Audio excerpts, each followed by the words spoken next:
오늘 은혜 받을 하나님의 말씀은 누가복음 1장 1절부터 5절까지 함께 합독하시겠습니다. 이 중에 이루어진 사실에 대하여 처음부터 목격자와 말씀에 일꾼된 자들이 전하여 준 그대로 내력을 조술하려고 붓을 든 사람이 많은지라. 그 모든 일을 근원부터 자세히 미루어 살핀 나도 데오빌로 각하에게 차례대로 써보내는 것이 좋은 줄 알았노니 이는 각하가 알고 있는 바를 더 확실하게 하려 함이로다. 유대왕 헤롯 때에 아비야 반열의 제사장 한 사람이 있었으니 이름은 사가랴요 그의 아내는 아론의 자손이니 이름은 엘리사벳이라. 오늘부터 누가복음을 중심으로 복음서를 알아보겠습니다. 누가복음은 이방인들에게 그리스도의 복음을 전할 목적으로 이방인들과 관련된 복음의 보편성을 강조하는 내용들이 있어요. 그건 무슨 말씀이냐면은 우리도 이방인이었잖아요. 우리 유대인은 아니란 말이에요. 그러니까 육적 유대인이 아니라는 거예요. 육적 유대인은 지금 이스라엘 백성들만 육적 이스라엘. 우리는 영적 이스라엘이에요. 영적으로.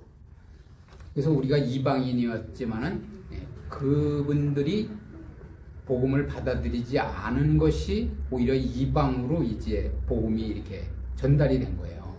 그러니까 우리나라도 마찬가지야. 이 나라에서 복음을 가까운 이웃에게 전하는데도 안 받아들이잖아요. 그러면 여기에만 머물 것이 아니라 예루살렘과 온 유대와 사마리아 땅끝까지 이르라고 했기 때문에 아까 우물판을 말씀드렸지만은 그 나라에까지 복음이 가는 거예요. 받아들이는 사람한테 가는 거라는 거예요. 그래서 어찌됐든 간에 그때 당시에 또 우리가 이 나라가 처음에는 선교사님들을 배척하다가 나중에는 이제 복음이 들어와서 지금 많은 사람들이 복음을 받아들이고 신앙생활을 하는 거예요. 근데 여기에 누가는 실제 예수님을 만난 제자가 아니에요. 그러니까 예수님 밑에서 그 교육을 받은 제자가 아니라는 거예요.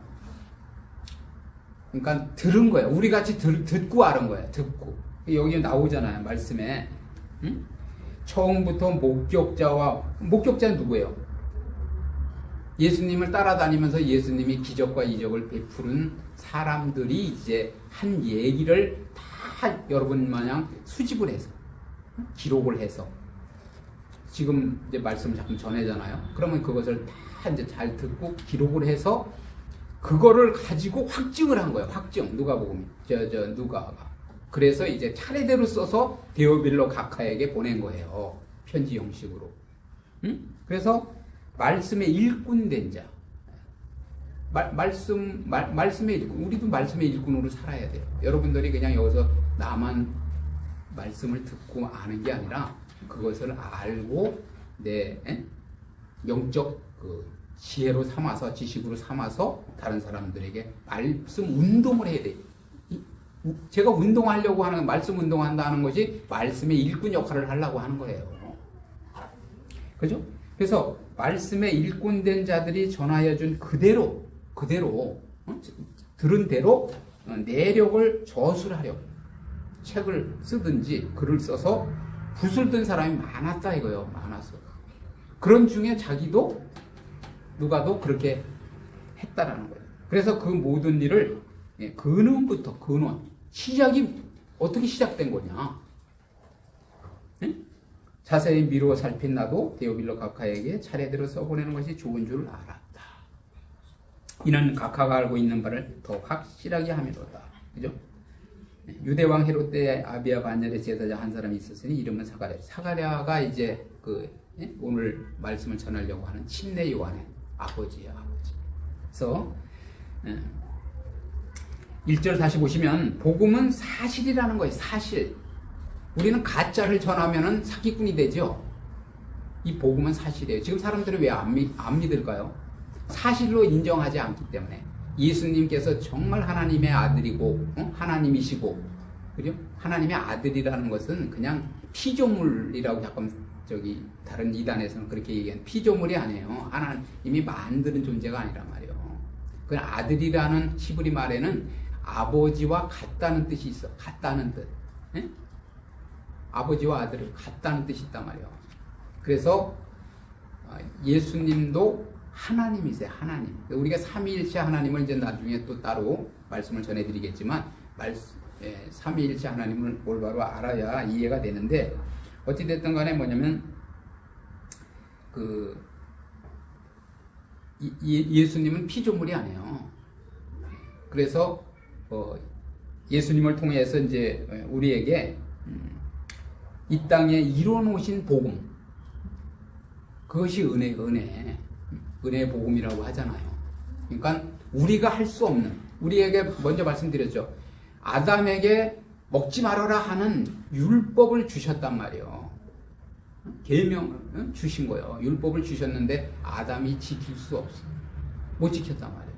그럼 아담이 못 지켰으니까 아담은 죄가 없던 상태에서도 못 지켰는데, 아담의 죄로 말미암아 다 우리는 죄의 구속력 안에 들어가게 됐단 말이에요. 그런 사람들은 더 못 지키죠. 그래서 하나님께서는 행하는 그것을 말씀하신 거 아니야. 율법을 말씀하시는 게 아니라 내가 이루었으니까 너희는 믿어라, 이거라니까요. 내가 이루어놓은 것을 너는 네 것으로 받아들이고 믿어라, 그거예요. 그게 복음이란 말이에요. 그래서 믿음이 중요한 거예요. 믿음이 무엇을 믿느냐, 언약을 믿어야 돼. 언약. 믿음은 다른 게 아니에요. 예수 그리스도께서 이루어놓은 언약을 믿는 거예요. 그래서 이 땅에 이루어놓으신 이인데, 그러나 아직도 그 진리에 대해 진지하게 사람들이 받아들이지 않는다는 거예요. 진지하게 받아들이셔야 돼요, 여러분들이. 그래서 받아들이지 않는 사람들에게는 어마어마한 진노가 있는 거예요. 그 진노가 그러니까 이제 그걸 쉽게 말해서 천국과 지옥으로 우리가 구분을 하잖아요. 믿으면 천국, 안 믿으면 지옥. 근데 천국과 지옥이 안 믿어지니까 사람들이 예수님을 안 받아들이는 거예요. 사람의 제가 막 죽음의 고비를 몇 번 넘었지만은 저 죽음의 고비를 몇 번 넘었지만은 사람은 언제까지 산다는 보장 없어요. 하나님이 내일 오라면 가야 되는 거예요. 그런 입장에서 정말 천국과 지옥이 믿어진다면 그렇게 막 살 수 없어요. 막 살 수 없다고. 그래서 그 사실에 대해서, 사실이라 그랬죠. 복음은 예수님이 이 땅에 진짜 오셔서 하나님이시지만은 사람의 몸으로 잉태가 되셔서, 사람의 몸에 잉태가 되셔서 33년간 이렇게 이 땅에 사역을 하시고 죽으시고 부활하시고 승천하시고, 그죠? 또 다시 오셨잖아요. 보혜사 성령으로. 그래서 그 사실에 대해서 차례대로 엮어내려고 손을 댄 사람들이 많이 있었는데, 여기에 우리도 성경의 진리와 복음을 얼마나 진지하게 받아들이고 연구하며 값진 진주를 찾는 것처럼 여러분들이 찾느냐는 거예요. 이 성경에서 여러분들이 진주가 엄청 귀중하죠? 천연 진주는 더 값지잖아. 그 진주를 찾는 것처럼 찾으셔야 돼. 핵심을 찾으셔야 된다는 거야. 성경을 이걸 다 알려니까 어려운데 거기서 맥을 짚으셔야 돼. 맥을. 공부할 때도 그러잖아요. 서론적인 게 있고 본론적인 게 있는데, 본론은 모르고 답은 모르고 서론만 한뜩 외워가지고 시험을 보다 보니까 시험을 못 치잖아요. 똑같아. 공부 잘하는 사람은 요점 정리를 잘한단 말이에요. 요점. 이 성경을 요점 정리를 잘 하셔야 돼요, 여러분이. 그래서 진지하게 받아들이고 연구해서 값진 진주를 찾는 것처럼 찾아서 차례대로 핵심 정리를 해야 돼. 차례대로. 예수님이 구약에 오신다 그랬잖아요. 그 오신 거예요. 이 말씀을 드리겠지만 침례 요한도 말라기에 나와 있단 말이죠. 나와 있는데 온다는 게, 외치는 자의 소리로 온다는 것이 나와 있단 말이죠. 그래서 핵심을 정리해서 멸망길을 가는 사람들에게 전하여주고 나누어줘야 돼. 여러분들이. 그게 여러분들이 할 일이에요. 이 땅에 태어난 목적이라니까요. 먼저 여러분들이 깨닫고 먼저 누려야 돼. 누리고 그 비밀을 알려주는 거예요. 그러면 재미가 있는 거예요. 내가 비밀을 누려야 재미가 있는 거라니까요. 테레비를 샀어요. 샀는데 사용 설명을 또 읽을 줄도 모르고 틀지를 몰라. 그러면 뭐 애물단지지. 그렇잖아요? 똑같아. 성경을 줬는데 이것을 여러분들이 잘 사용을 해서 내 삶에 적용해서 축복을 누리고 영적 축복, 육적 축복을 누리고 그리고 많은 사람들이 지금 죽어서 그냥 죽어라 하는 사람들한테 알려줘야 된다는 거예요. 그 비밀을. 그럼 그 사람만 쫓아다닐 거 아니에요. 야, 저 사람 따라다녔더니 인생이 되는구나. 이런 비밀이 있는 걸 몰랐구나. 이럴 거 아니냐고요. 그래서 2절 목격자와 말씀에 일꾼된 자들이 전하여준 그대로 좀 전에 말씀드렸잖아요. 내력을 저술하려고 붓을 든 사람이 많은지라 그 모든 일을 근원부터 자세히 미루어 살핀 나도 데오빌로 각하에게 차례대로 써보내는 것이 좋은 줄 알았다. 누가도 목격자와 말씀에 일꾼된 자들이 전해준 대로 예수님과 관련된 모든 일을 시초부터 차례대로 정확하게 조사하여서 살피고 데오빌로 각하에게 써보내는 것이 좋겠다고 생각하였다는 거예요. 그래서 우리도 복음의 말씀을 철저하게 살피고 그리고 우리 이웃에게 복음의 내용과 역사를 시작부터 차례대로 전하려는 열정이 있어야 된다. 열정. 어떤 거든지 왜 열정이 없으면 아무것도 아니잖아요. 그죠? 연애를 하든지 놀러를 가든지 어떤 모임을 가지든지 열정이 있는 사람은 막 그냥 시끌벅적해. 막 힘이 넘쳐. 그러면 나는 그냥 풀이 죽어가지고 갔다가도 그 보고 힐링이 되잖아요. 그죠? 여러분이 신앙생활도 그렇게 열정 있게 해야 돼. 열정 있게.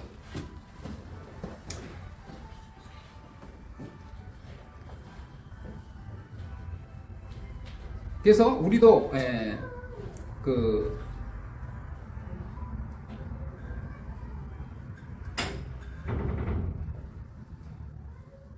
4절에 보시면 이는 각하가 이미 배우신 일들이 더 확실한 사실을 알게 되기를 바랍니다. 각하도 배웠어요. 응? 알아봤단 말이요.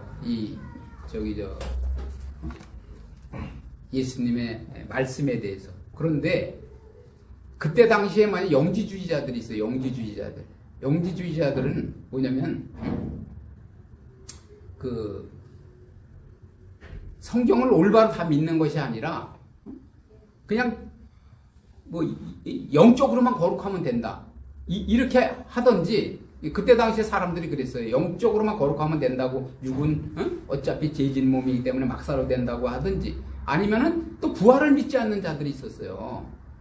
부활을 어떻게 사람이 살아나느냐 이러면서 그러니까 이제 데오빌로 각하도 그러한 모습을 보고 그런 말을 또 옆에서 들으면 헷갈리는 거야. 이제 믿음이 또 이렇게 약해지는 거야. 우리도 마찬가지예요. 지금 이단 중에 아주 그냥 센 사람들이 와가지고 여러분들에게 거기서 10년, 20년 예배드려도 당신 진리 못 깨달아. 여기 와야 된다. 우리는 천국에 대해서 그냥 비유의 말씀에 대해서 전부 세세하게 가르쳐준다. 이 자료 봐라 막. 그러면 또 근리 이단으로 사람들이 그래서 거기에 10만 명이 넘는 사람들이 간 거예요. 아시겠죠? 정말 진리가 있으면 거기 가겠어요? 그래서 우리도 복음의 능력과 축복을 확실하게 배우고 알면서 확신을 가지고 다른 사람들에게 알게 해야 된다는 거예요. 그리고 잘 모르면 무기력하고 무능력한 삶을 사는 성도가 된다는 거예요. 그리고 이단으로 넘어가거나 자기 마음대로 말씀을 해석하고 적용하게 되고 참 신앙을 가지려고 질문을 해요. 사람들이 이제 질문을 한단 말이에요. 여러분들이 신앙생활 조금 하면 질문을 해요. 교회는 어떤 곳이야? 예수님이 진짜 살아나셨어? 이렇게. 예를 들어 이 성경에 있는 걸 질문한다니까요. 원수를 사랑하라고 그랬는데 진짜 어떤 사람이 나를 너무 미워하는데 어떻게 해야 돼? 그럴 때. 그러면 거기에 대해서 여러분이 답변을 해야 돼. 똑바로. 그런데 뭐냐면 자기가 잘 모르니까 두리뭉술하게 잘못 전해요. 잘못. 말씀을 자기 마음대로 풀어가지고 그 사람을 실족시켜. 이 사람은 좀 예수님을 잘 믿어볼까 하고 질문을 한 건데 거기서 해답을 줬으면 그 말씀이 그런 뜻이 있었구나. 그러면 나도 교회를 다니면서 진리를 좀 알아봐야 되겠네. 이렇게 되는데 잘못 가르쳐 주니까 새벽기도 새벽기도 해야 돼? 이렇게 물었단 말이에요. 근데 새벽기도의 유익을 자기가 해본 사람은 알 거 아니에요. 그러니까 알려줘야 되는데 무슨 새벽기도 안 해도 돼. 예를 들어 그렇게 설명을 했다고 그래요. 그러면은 그 사람은 너무 지금 삶이 어려워지고 막 망해가는 입장에서 새벽 기도라도 해서 주일날은 교회 직장을 가야 되지만 평일날 새벽에는 시간이 좀 난단 말이에요. 그럼 새벽 기도를 해서라도 자기는 좀 뭔가 진리를 찾아보려고 하는데 새벽 기도 안 해도 돼. 이래 자기는 안 하니까. 그러면 그 사람이 이제 믿음 생활 똑바로 하겠냐는 거예요. 그러니까 엉터리 기독교를 전하는 거예요. 엉터리 기독교. 자기가 종교인으로 살면서 타 종교를 믿는 그런 사람들이 잘 믿어보려고 하는데 엉터리 기독교인을 만드는 거예요. 7절 보시겠습니다. 엘리사벳이 잉태를 못함으로 그들에게 자식이 없고 두 사람의 나이가 많더라. 유대인들은 자식을 하나님의 축복과 기업으로 믿었어요. 그래서 자식이 없는 것을 대단한 수치와 하나님께 대한 죄의 형벌로 알았다라는 거예요. 지금도 그러잖아요. 우리가 결혼했는데 애가 없어. 그러면 뭐 사람들이 왜 애가 없냐고 계속 묻잖아요. 그 좋은 거 아니죠. 그렇죠? 젊은 남녀가 결혼을 했으면 애가 있어야죠. 저렇게 막 얼마나 재롱을 떨고 참 귀엽습니까?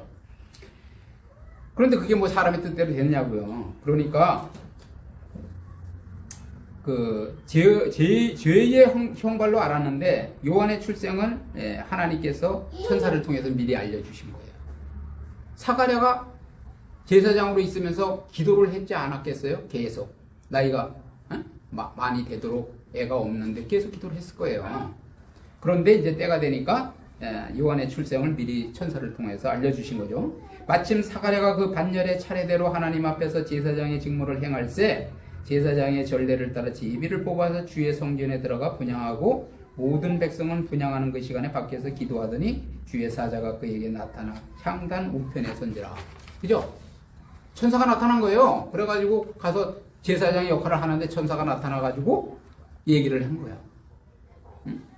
사가랴가 보고 놀라며 무서워하는 거예요.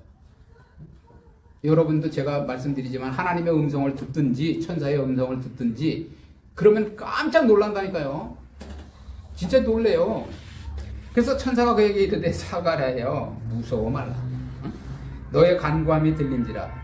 네 아내 엘리사벳이 내게 아들을 낳아주리니 그 이름을 요한이라. 이름까지 지어줘요. 이름까지. 아들 낳는다고 얘기해줘. 침례 요한의 출생은 부친 사가랴의 기도에 대한 하나님의 응답이에요. 응답. 그죠? 기도 계속 했다고 그러잖아요.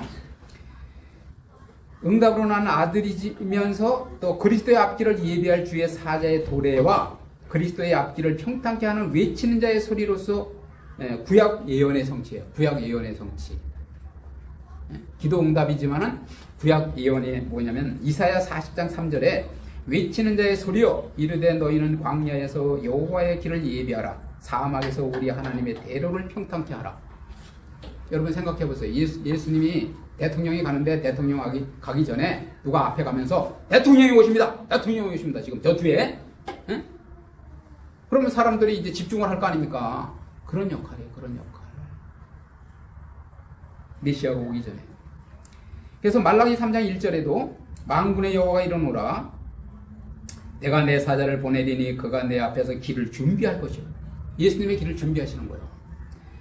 또 너희가 구하는 바 주가 갑자기 그의 성전에 임하시리니 곧 너희가 사모하는 바 언약의 사자가 임하실 것이라.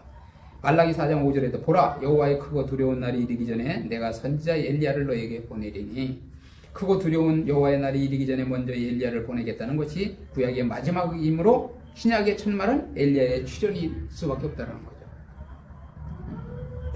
구약 말라기 때에 엘리야가 오리라고 그랬잖아요. 근데 왜 요한하고 엘리야하고 우리가 또 헷갈리잖아요. 그런데 엘리야가 하였던 그 사역을 회개를 선포하고 그리고 그 엘리야의 심령이라 했잖아요. 심령. 우리가 똑같은 사람은 아니더라도 똑같은 그 마음을 우리가 예수님이 아니죠. 그런데 예수님의 그 심령을 가지고 심장을 가지고 그 예수님의 시야를 가지고 사람들에게 전도할 때 역사가 일어나는 것처럼 그런 걸 말씀하는 거예요. 이것은.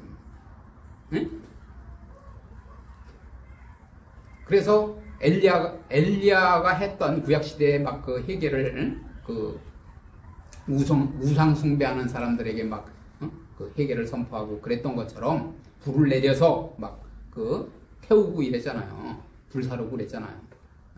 그 우상을 섬기는 그러한 막 바알 선지자들을 그랬던 것처럼 그러한 이제 외치는 자의 소리다 이거야. 회개하라, 천국이 가까웠다 이렇게 했잖아요. 침례 요한이. 그래서 누가는 자신이 기술한 사건들의 배후에 구약 예언이 자리 잡고 있는 걸 말씀하고 있는 거예요. 내가 그냥 이 누가복음을 쓴 것이 아니라 구약 시대에 말라기에 이렇게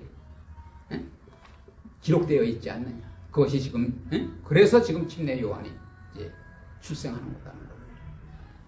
그리고 구약과 그 신약의 사이에는 400년이라는 암흑기가 있어요. 암흑기. 그때는 선지자들이 막 계속 메시아가 오실 것이다 이렇게 했는데 400년간 침묵이 흘렀다니. 침묵이 그냥 아무 말씀이 없는 거야. 하나님이 그냥 입 다물고 계신 거야. 그러다가 침례 요한이 나타나가지고 회개하라, 천국이 가까웠다 그러니까 야 이제 그냥 사람들이 막 쥐가 번쩍 뜨이지 않겠냐고요. 저 역시 그랬어요. 44살 때 하나님의 음성을 들었는데 그 후에는 하나님께서 음성으로 그때 들려주셨던 음성으로 쩌렁쩌렁하는 음성으로 말씀을 안 하시더라고요. 근데 그것은 뭐냐면 확실히 체험을 했기 때문에 그 다음에는 이제 믿음으로 사는 거예요. 믿음으로. 10몇 년을 믿음으로 사는 거예요. 그리고 강단에서 선포되는 말씀을 하나님의 음성으로 듣는 거예요. 뒤에 사자 목사님이 선포할 때 저게 하나님의 뜻이로구나. 저렇게 막 그 말씀을 풀 때 내가 이제 풀리는 거죠. 여기서 풀리는 거예요. 성령이 깨닫게 하는 거예요.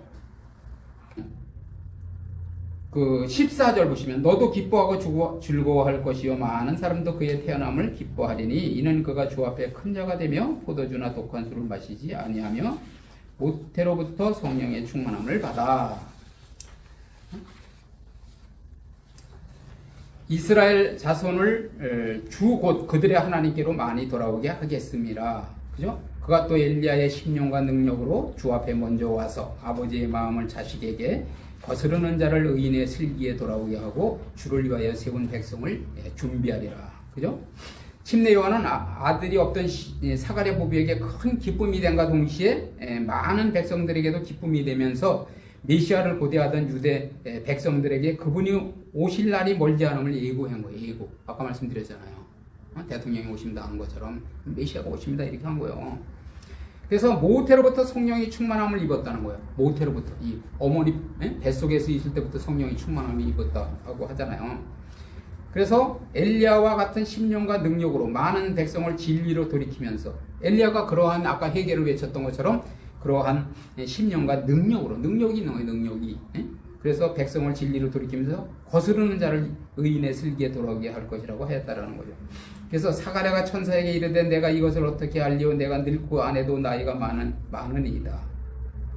천사가 아들을 부인이 잉태할 것이고 아들을 낳는다는데도 사가랴는 못 믿어. 불신앙한다니까요. 내가 나이가 많아도 어떻게 그리고 이걸 어떻게 알겠냐. 증표를 보여달라는 거야. 증표를. 그런데도 천사가 대답하여 이르되 나는 하나님 앞에서 서 있는 가브리엘이야. 가브리엘 천사는 이제 기쁨의 소식을 전해주는 천사예요. 그래서 이 좋은 소식을 전하여 네게 말하라고 보내심을 받았노라. 그렇게 얘기하잖아요. 보라, 이 일이 되는 날까지 네가 말 못하는 자가 돼. 네가 안 믿어가지고 말만 하면은 또 뭐냐면은 쓸데없는 말 할까봐 입을 봉해버려. 우리가 믿음이 있는 사람 믿음이 있는 말을 해요. 누가 와서 상담을 해. 그런데 기도하면 돼. 이렇게 얘기하는데 그렇지 않은 사람은 아이 기도한다고 되나? 교회 다녀도 안 되는 거 많어? 이렇게 얘기한다는 거예요. 그러니까 입을 봉해버렸어요. 그래서 보라 이 일이 되는 날까지 내가 말 못하는 자가 되어서 능히 일을 못하리니 이는 내가 내 말을 믿지 아니함이거니와. 에?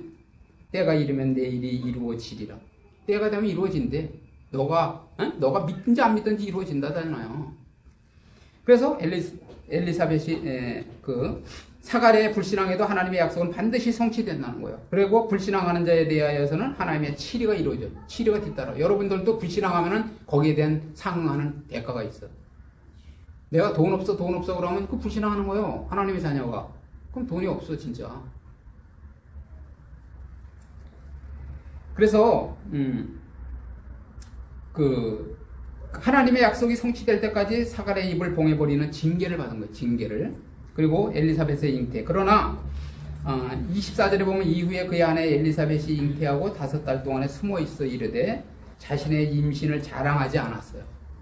우리 같으면 그냥 그렇게 오래도록 나이 들도록 임신이 안 됐단 말이에요. 그런데 임신이 됐어? 그러면 그냥 나가서 봐봐! 내 배부른 거 봐봐. 임신했어 나. 막 이렇게 자랑을 할 거 아니에요. 그런데 자랑하지 않고 임신한 자신을 부정한 생활에서 구별하고 태어날 아이의 양육 문제에 관해서 경건한 마음으로 준비하기 위해서 숨어서 지낸 거예요. 그렇다고 볼 수 있어요. 그러잖아요. 아니 뭐 나가서 막 자랑질하고 그냥 뭐 가서 교만을 떨으려면 나가서 그냥 빨리빨리 막 하겠지만 알리겠지만은 이 귀한 하나님이 이 귀한 자녀를 주었는데 내가 정말 그 태교를 잘하고 경건하게 잘 양육을 해야 되겠구나. 기도하면서 준비한 거예요. 그래서 주께서 나를 돌보시는 날에 사람들 앞에서 내 부끄러움을 없게 하시려고 이렇게 행하심이라 하더라. 그죠? 깊은 감사의 뜻이 담겨 있어요. 내 부끄러움이란 유대인 제사장 가문에서 아이가 아까도 말씀드렸지만은 좀 전에 말씀드렸지만은 아이가 없으면 죄가 있어서 그런가 하고 또 지난주에도 말씀드렸죠. 자식이 많은 것은 그 기업이라 기업. 그리고 화살통에 화살이 많은 것처럼 가정이 위기를 당했을 때도 하나님께서 그 자녀들을 통해서 또 위기를 극복할 수 있는 단합된 그런 모습을 보일 수 있고 그런 환난을 이겨나갈 수 있는 그러한 축복이라니까 축복의 도구예요. 그런데 자녀가 없음으로써 얼마나 부끄럽겠냐는 거예요. 그래서 부끄러움이라는 것은 아이가 없다는 사실에 사람들에 대한 부끄러움이에요. 사람들이 다 이제 손가락질 할 거 아니에요. 왜 저 부분은 애가 없냐고. 그래서 그러나 엘리사벳은 오랜 세월의 고통 가운데서 큰 결실을 얻게 되었다라는 거예요. 결국은. 그래서 그녀의 기쁨은 하늘에 닿았어요. 저도 그랬어요. 아들을 이제 낳았는데 수술비가 필요하잖아요. 돈이 없는데. 수술비를 구해러 다니는데 밥은 먹고 가야 될 거 아니에요. 밥도 안 먹고 그냥 수술비를 막 구해러 다닌 거예요. 그러니까 장모님이 그러셨다니까. 아무리 좋아도 밥은 먹고 다니라고. 배가 안 고픈 거예요. 막 기분이 좋아가지고. 딸도 기쁜데 어쨌든 또 이제 딸을 둘을 낳고 아들을 낳았어요. 그래서 여기 보면은 내 부끄러움을 이제 없이 하시려고는 치워버리는 거예요. 수치를 치워버리는 거예요. 뜻이 그렇다는 거예요. 가져가 버리시는 거예요. 가져가 버리시는 거죠. 이제 수치를. 그리고 베어버린 거예요. 우리가 그 할례를 받듯이 표피를 비울 때 잘라버리는 거죠. 잘라버리고. 그런 뜻이 숨어 있어요. 부끄러움을 없게 하셨다는 것. 그래서 결론은 우리는 말씀을 통하여서 엘리야와 같은 신령과 능력으로 많은 백성을 진리로 돌이켜야 돼요. 엘리야도 그런 사명을 가지고 이 땅에 태어나서 외치면서 예수님께로, 그리고 나중에 이제 또 말씀을 우리가 찾아보겠지만 이 침례 요한의 제자들이 먼저 왔으니까요. 먼저 사역을 했으니까. 이따가 나중에 예수님께로 갔잖아.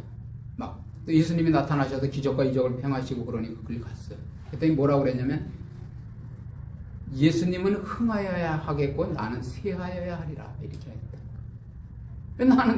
내가 참된 선지자가 아니잖아. 나는 주의 길을 예비하는 사자라니까. 예비하는 사자. 자기의 역할을 아는 거야. 응? 그죠? 예수님은 참 하나님이요. 그리고 참된 선지자네. 정말 우리의 죄 문제를 해결해 준 분이라는 거예요. 그런데 내가 먼저 했다고, 내가 먼저 그 사역을 했다고 나한테 다 있으면 되겠냐는 거예요.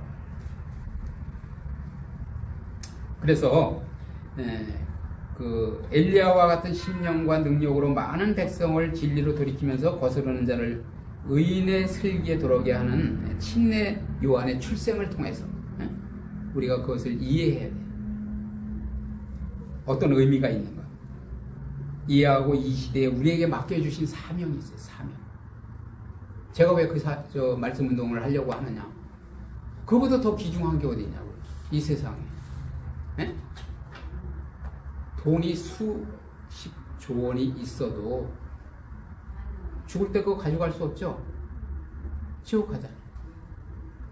그런데 이 말씀 운동을 해서 그 말씀을 깨달은 사람은 거지와 같이, 나사로와 같이 돈이 한 푼도 없고 질병에 걸려서 개가 와서 그 헌대를 핥는 그런 불쌍한 삶을 살았어도 복음을 들은 사람은 천국에 가서 영원히 행복한 삶을 살 수 있는 거예요. 근데 어떻게 말씀 운동이 값어치가 없다고 생각할 수 있겠냐? 사람들이 관심이 없어서 배우러 오지 않는 것 뿐이지. 그죠? 아직 나중에 소문 나면, 여러분들이 먼저 말씀으로 거듭나면 소문이 나게 돼 있어요. 좋은 것은 좋은 소식이든 나쁜 소식이든 소식이 전해지게 돼 있어요. 나쁜 소식은 나쁜 소식대로 소식이 전해지고, 교회도 마찬가지요. 그 교회에 대해서 여러분이 선한 역사를 써가면 언젠가는 이 주변 분들이 다 알게 돼 있어요. 그래서 우리에게 맡겨주신 사명을 잘 감당하는 축복의 사람이 다 되시기를 주님의 이름으로 축복을 드립니다.